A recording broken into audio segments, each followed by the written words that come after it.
Good morning and welcome to Face the Nation. I'm John Dickerson. At least 19 people have died as a result of the storm that has crippled the East Coast. Some 80 million people have been affected. We begin our coverage with Kris and Cleave here in Washington. Good morning, John. The story of this storm really varied by geography, but here in Washington, it brought us more snow than we typically get in an entire year. When the blizzard conditions finally lifted, the nation's capital was blanketed in roughly 2 feet of snow, turning the usually green National Mall to a sea of frigid white.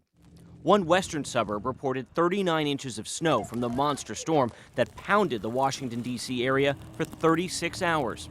Maryland's governor closed stretches of 3 interstates overnight, banning all non-emergency vehicles. The blizzard hit the South first, dumping snow and ice and knocking out power to thousands. More than 10,000 flights have been canceled since Friday as the blizzard made its way north. Flights to Washington and New York aren't expected to resume until sometime Monday. Washington's subway and buses aren't running as the great digout finally begins. Further north, the storm caused a huge 500-car backup on the Pennsylvania Turnpike. Among those stranded for an entire day was a bus carrying the Temple University girls' gymnastics team. Here in Washington, a region not known for its response to snowstorms, the big question is, will the city be ready to open for business on Monday, or will weather gridlock mark the start of the week? Kris Van Cleave for us in Washington. Thanks, Kris. Marlie Hall is in New York City this morning, where the storm hit harder than first expected. Marlie?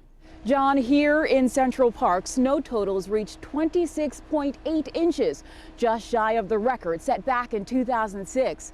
Cars are back on the roads this morning. Bridges and tunnels are open, but yesterday the city was on lockdown. New York City Mayor Bill de Blasio banned travel on roads, bridges and tunnels until 7 a.m. this morning, and this is why.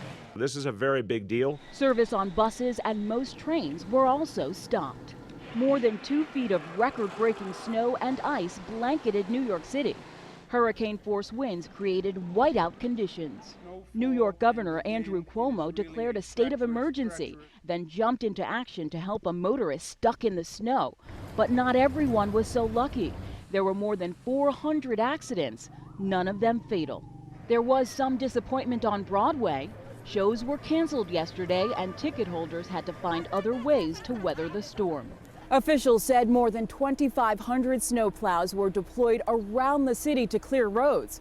While there has been a lot of progress, the mayor said things won't get back to normal here in the city before the start of the work week tomorrow. Marlie Hall for us in New York. Thanks, Marlie.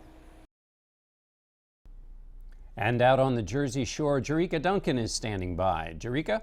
Good morning, John. This historic blizzard brought more than just snow. Look at this water behind me. It is rising here along the Jersey Shore, and that is what a lot of people were concerned about. Some of the streets in the neighborhood I'm standing in are flooded, and you can barely see there's actually a bench underwater behind me. Now, the ocean waters reached high tide last night and this morning, causing the water to rise at a nearby inlet and bay. That put hundreds of homes at risk.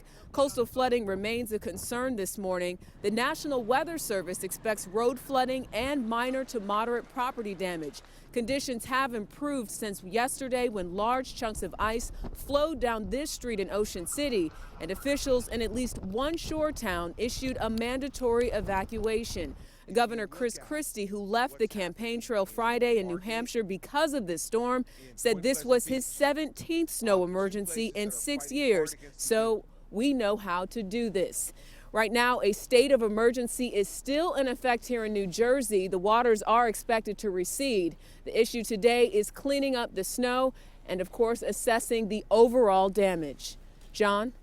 Jericka Duncan for us on the Jersey Shore. Thanks, Jericka.